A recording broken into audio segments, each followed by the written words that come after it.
There are many kinds of pollution that we are facing nowadays. Air pollution, water pollution, land pollution, and sound pollution.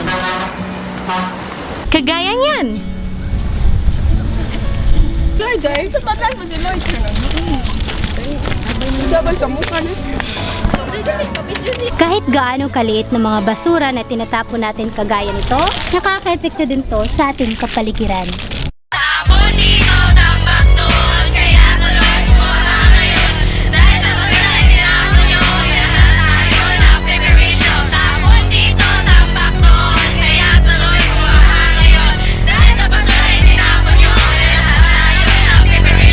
Check this out!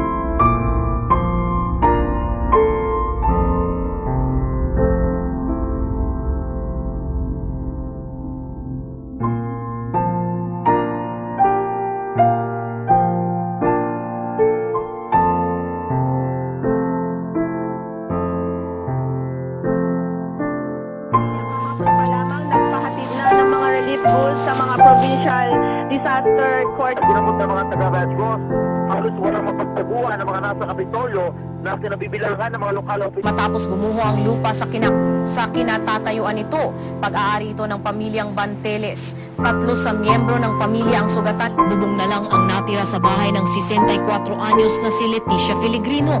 Wala rin siyang naisalbang gamit. Ba't nang among balay da ubos na?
Lumilipas ang panahon, kabiyak ng ating balita.